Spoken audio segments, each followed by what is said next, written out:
Okay, ಬರ್ತೀನಿ. Tanveer Ahmed sir, ಇವತ್ತು ನಿಮ್ಮಲ್ಲಿ ಎಷ್ಟು ಆಚರಣೆಗಳನ್ನ ಮಾಡ್ತೀರಿ, ಎಷ್ಟು ಜಯಂತಿ ಮಾಡ್ತೀರಿ, ಒಂದು ಸ್ವಲ್ಪ ಹೇಳ್ಬೋದಾ?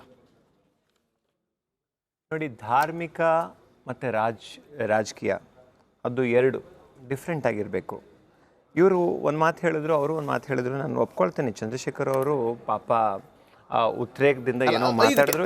ಎಷ್ಟು ಆಚರಣೆ ಮಾಡ್ತಾರೆ ಅದಕ್ಕೊಂದು ಕ್ವಿಕ್ ಆನ್ಸರ್ ಬೇಕು. ಇಲ್ಲ, ಧರ್ಮದ ಪ್ರಕಾರ ಮಾಡಿದ್ರೆ ಮಾಡ್ತೀವಿ. ಪ್ರಾಫಿಟ್ ಮೊಹಮ್ಮದ್ ಅವ್ರದ್ದು ಮಾಡ್ತೀವಿ, ಇಮಾಮ್ ಹುಸೇನ್ ಅವ್ರದ್ದು ಮಾಡ್ತೀವಿ, ಹಜರತ್ ಅಲಿದು ಮಾಡ್ತೀವಿ. ಇಲ್ಲಿವರೆಗೆ ಯಾವ ಥರ ನಿಮ್ಮ ಧರ್ಮದಲ್ಲಿ ಟಿಪ್ಪು ಜಯಂತಿ ಮಾಡಬೇಕು ಅಂತ ಅಂದ್ಕೊಂಡಿದ್ರ? ನೋಡಿ, ಧರ್ಮದಲ್ಲಿ ಮತ್ತೆ ರಾಜಕೀಯ ನೀವು ಇಬ್ರು ಹೋಲಿಕೆ ಮಾಡಿದ್ರೆ ಕಾಂಗ್ರೆಸ್ನವ್ರ ಹತ್ರ ರಾಜಕೀಯ ಮಾಡ್ತೀರಿ ಅಂತ ಒಪ್ಕೊಳ್ತೀರಾ? ನೋಡಿ, ರಾಜಕೀಯ ಮಾಡಲೇಬೇಕು. ಒಂದ್ ನಿಮಿಷ ನೀವು ಎಲ್ಲರಿಗೂ ಸಮಯ ಕೊಟ್ಟಿದ್ರೆ ನನಗೂ ಸಮಯ ಕೊಡಿ. 157 ದೇವಸ್ಥಾನಕ್ಕೆ ಅನುದಾನ ಕೊಟ್ಟಿರೋರು ಟಿಪ್ಪು ಸುಲ್ತಾನ್. Historical background. ಚಂದ್ರಶೇಖರ್, ನಾನು ಮಾತಾಡ್ಬಿಡ್ತೀನಿ. ರಂಗನಾಥ ಸ್ವಾಮಿ ದೇವಸ್ಥಾನದಲ್ಲಿ ಟಿಪ್ಪು ಸುಲ್ತಾನ್ ಅವ್ರ ಬಗ್ಗೆ ಏನು ಬರೆದಿದ್ದಾರೆ ಅದು ಒಂದು ಐತಿಹಾಸಿಕದಲ್ಲಿ ಪುಟದಲ್ಲಿ ಬರೆದಿರುವುದು. ಈ ಭಾರತದಲ್ಲಿ ಫಸ್ಟ್ ಮಿಸೈಲ್ ಟೆಕ್ನಾಲಜಿ ತಂದಿದ್ದು ಟಿಪ್ಪು ಸುಲ್ತಾನು. ಪ್ರತಿ 1 ಕಿಲೋಮೀಟ್ರಲ್ಲೂ ಸ್ಕೂಲ್ ಇರಬೇಕು, ಪ್ರತಿ 4 ಕಿಲೋಮೀಟ್ರಲ್ಲಿ ಒಂದು ವಸತಿ ಗೃಹ ಇರಬೇಕು, ಪ್ರಾಸ್ಟಿಟ್ಯೂಷನ್ನ ತೆಗ್ದಾಕಬೇಕು, ಲಿಕ್ಕರ್ನ ಬ್ಯಾನ್ ಮಾಡಬೇಕು ಅಂತ ಕಾನೂನು ತಂದಿದ್ದು ಟಿಪ್ಪು ಸುಲ್ತಾನು. ನೋಡಿ, ಎಲ್ಲ ನೀವು ಹೇಳಿದ್ರಿ ಶ್ರೀರಂಗ ದೇವಸ್ಥಾನದಲ್ಲಿ ಏನು ಬರೆದಿದ್ದಾರೆ ಅಂತನಾ? ಹೌದು, ಇತಿಹಾಸದ ಪುಟದಲ್ಲಿ ಟಿಪ್ಪು ಸುಲ್ತಾನ್ ಏನ್ ಮಾಡಿದ್ದಾರೆ, ಏನ್ ಕೊಡುಗೆ ಕೊಟ್ಟಿದ್ದಾರೆ, yes, it is return. Historical background. Tipu ಅವರು ಬಳಸ್ತಾ ಇದ್ದಂತ ಖಡ್ಗದಲ್ಲಿ ಏನ್ ಬರ್ದಿರ ಸರ್? ಅದನ್ನ ಒಂದ್ಸರಿ ಹೇಳಿ. ಏನ್ ಬರ್ದಿದೆ? ಏನು ಬರ್ದಿದೆ ನಿಮಗೆ ಗೊತ್ತಿಲ್ವಾ? ನನಗೆ ಗೊತ್ತು. ನಾವೇಳಿ ಏನ್ ಬರ್ದಿದೆ ಅಂತ ನಾ ಹೇಳ್ತೀನಿ. ಕಾಸಿರ್ಗಳನ್ನ ಕೊಲ್ಲಬೇಕು, ಕೊಲ್ಲೋದಕ್ಕೆ ನೋಡಿ, ಸುಳ್ಳು ಮಾತು ಹೇಳಬಾರ್ದು. ಟಿಪ್ಪು ಸುಲ್ತಾನಿನ ಸೈನ್ಯದಲ್ಲಿ ಇದ್ದಿದ್ದು 70. ಟಿಪ್ಪು ಸುಲ್ತಾನ ಸೈನ್ಯದಲ್ಲಿ ಹಿಸ್ಟಾರಿಕಲ್ ಬ್ಯಾಕ್ ಗ್ರೌಂಡ್ ಸುಳ್ಳು ಹೇಳ್ತಾ ಇದ್ದೀರಾ? ಮಾತಾಡ್ತೀನಿ ಕೇಳಿ. 77%, 73% ಇದ್ದಿದ್ದು ಟಿಪ್ಪು ಸುಲ್ತಾನ ಇದರಲ್ಲಿ ಸೈನ್ಯದಲ್ಲಿ ಇದ್ದಿದ್ದು ಹಿಂದೂಗಳು. ಬ್ರಿಟಿಷ್ ಸೈನ್ಯದಲ್ಲಿ ಇದ್ದಿದ್ದು 44% ಮುಸಲ್ಮಾನರು.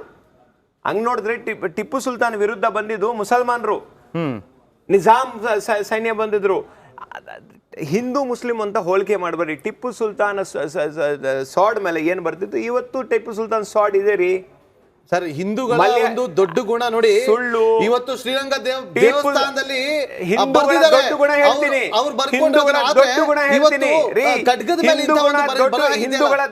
ಹೇಳ್ತೀನಿ. ಕೇಳಿ. ಹಿಂದೂಗಳ ದೊಡ್ಡ ಗುಣ ಏನ್ ಗೊತ್ತಾ? ಕಟ್ಟುವೆ ನಾವು ಹೊಸ ನಾಡೊಂದನ್ನು ರಸದ ಬೇಡೊಂದನ್ನು ಹೇಳುವುದು ಹಿಂದೂಗಳ ದೊಡ್ಡ ಗುಣ. ಸರ್ವೇ ಜನ ಸುಖಿನೋ ಭವಂತು ಹೇಳುವ ದೊಡ್ಡ ಗುಣ ಹಿಂದೂಗಳದು. ಹಿಂದೂಗಳು ಮುಸಲ್ಮಾನ್ಗಳು ಇಲ್ಲ. ಈ ಭಾರತ ಕಟ್ಟಕ್ಕೆ ಎಲ್ಲ ಸಮುದಾಯ, ಕ್ರಿಶ್ಚಿಯನ್ಸು, ಬುದ್ಧಿಸ್ಟು ಎಲ್ಲರೂ ಕೆಲಸ ಮಾಡಿದ್ದಾರೆ. ಇವರು ಅಶ್ಫಾಕುಲ್ಲಾ ಖಾನ್ ಬಗ್ಗೆ ಮಾಡಿದ್ರು. ಎಸ್, ಅಭಿಮಾನವಿದೆ ಅಶ್ಫಾಕುಲ್ಲಾ ಖಾನ್ ಬಗ್ಗೆ. ಅದೇ ಥರ ನಾನು ಸಾವರ್ಕರ್ದು ಹೇಳ್ತೀನಿ. ಸಾವರ್ಕರ್ದು ಕಾಂಟ್ರಿಬ್ಯೂಷನ್ ಇದೆ, ಕಾಂಟ್ರವರ್ಸಿ ಇದೆ. ನಮ್ಮ ಸ್ನೇಹಿತರು ಪ್ರದೀಪ್ ಕುಮಾರ್ ಅವರು, ನೀವು ಸಾವರ್ಕರ್ ಅವ್ರದ್ದು ಕಾಂಟ್ರವರ್ಸಿನೂ ಇದೆ, ಕಾಂಟ್ರಿಬ್ಯೂಷನ್ ಇದೆ ಅನ್ನೋದಾದ್ರೆ ಟಿಪ್ಪು ಸುಲ್ತಾನ್ ಅವ್ರದ್ದು ಕೂಡ ಕಾಂಟ್ರವರ್ಸಿ ಇದೆ. ಸಿದ್ದರಾಮಯ್ಯದು ಕಾಂಟ್ರವರ್ಸಿ ಇದೆ, ಯಡಿಯೂರಪ್ಪದು ಕಾಂಟ್ರವರ್ಸಿ ಇದೆ, ಮೋದಿಯು ಕಾಂಟ್ರವರ್ಸಿ ಇದೆ, ಕಾಂಟ್ರಿಬ್ಯೂಷನ್ ಇದೆ. ಯಾರು ಏನ್ ನೋಡ್ತಾ ಇದ್ದಾರೆ? ಅಕಸ್ಮಾತ್ ಟಿಪ್ಪು ಸುಲ್ತಾನ್ ಬಗ್ಗೆ ಮಗನನ್ನೇ ಒತ್ತಾಗಿದ್ರಲ್ಲ ಸರ್ ಯುದ್ಧ ಗೆಲ್ಲೋದಕ್ಕೋಸ್ಕರ. ಯಾರು? ಟಿಪ್ಪು ಸುಲ್ತಾನ್ ಇಲ್ವಾ? ಎರಡನೇ ಆಂಗ್ಲೋ ಯುದ್ಧದಲ್ಲಿ ಮಗನನ್ನೇ ಒತ್ತೆಯಾಳನ್ನಾಗಿ ಇಟ್ರೋ ಇಲ್ವೋ? ಇಟ್ರು. ಏನಕ್ಕೋಸ್ಕರ? ದೇಶ ಕಾಪಾಡೋಕ್ಕೋಸ್ಕರ.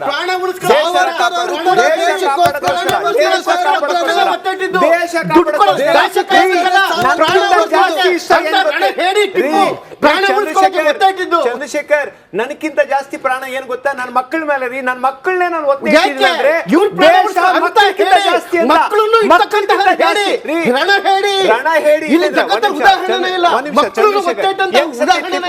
ಹೆಂಗ್ ಸತ್ತಿತ್ತು? ಹೌದು, ಹೆಂಗ್ ಸತ್ತಿದ್ದು? ಯಾರು ಕೊಂದಿದ್ದಾರೋ? ರಣ ಹೇಳಿತರ ಓಡಬೇಕಾದ್ರೆ ಸತ್ತಿದ್ದು. ರಣ ಹೇಳಿತರ ಓಡಬೇಕಾದ್ರೆ ಇದೇ ಇವರು ಬಂಡಿಯಾದ ನೀವು ನೋಡ್ರಿ, ಬ್ರಿಟಿಷರ ಗುಲಾಮರು. ನಿಮ್ಗೆ ಬ್ರಿಟಿಷರ ಸಾವರ್ಕರ್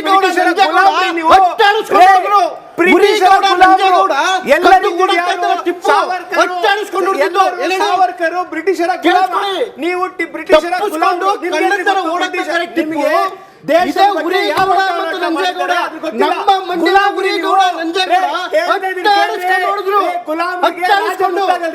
ಗುಲಾಮನಿಗೆ ರಾಜ ಗೊತ್ತಾಗಲ್ಲ. ನೀವು ಗುಲಾಮರು. ಟಿಪ್ಪು ಸುಲ್ತಾನು ಬ್ರಿಟಿಷರ ವಿರುದ್ಧ ಮಾತಾಡಿದ್ರು, ನೀವೆಲ್ಲ ಬ್ರಿಟಿಷರ ಯಾಕೋಸ್ಕರ? ಪರ ಮಾತಾಡಿರೋರು. ಯಾಕೋಸ್ಕರ? ನೀವೇನು ಅವ್ರ ಜೀವ ಉಳಿಸ್ಕೊಳ್ಳೋಕ್ಕೋಸ್ಕರ, ಅವ್ರ ರಾಜ್ಯ ಉಳಿಸ್ಕೊಳ್ಳೋಕ್ಕೋಸ್ಕರ. ಸಾವರ್ಕರ್ ಏನು ನಾಚಿಕೆ ಅಂತ ಹೇಳಿದ್ರು ಬೇರೆ ದೇಶದಲ್ಲಿ ಗೊತ್ತೇನ್ರಿ? ಹೆಸರು ಬರೆಯೋದಕ್ಕೆ. Two nation ಫ್ರೆಂಚರಿಗೆ theory ಯಾಕೆ ಯಾರು ಪತ್ರ ಬರೆದ್ರು? ಮಾಡಿದ್ದು? ಫ್ರೆಂಚರಿಗೆ ಯಾಕೆ ಪತ್ರ ಸಾವರ್ಕರ್ ಬರೆದ್ರು? idea ರೀ ಅದು. ಟರ್ಕಿ ರಾಜ್ಯಕ್ಕೆ ಯಾಕೆ ಸುಮ್ನೆ ಪತ್ರ ಬರೆದ್ರು? ಇವಾಗ ಅಫ್ಘಾನಿಸ್ತಾನ ಬಾಯಿ ರಾಜ್ಯಕ್ಕೆ ಯಾಕೆ ಪತ್ರ ತೆಗಿಸ್ಬೇಡಿ. ಬರೆದ್ರು? ನೀವೆಲ್ಲ ಏನೇನು ಅವ್ರ ಜೀವ ಮಾಡಿದ್ದೀರಾ ಈ ದೇಶ? ಉಳಿಸ್ಕೊಳ್ಳೋದಕ್ಕೆ, ಭಾರತವನ್ನು ಎಷ್ಟು ನಾಶ ಕೊಲೆ ಮಾಡಿದ್ದೀರಾ? ಮಾಡೋದಕ್ಕೆ.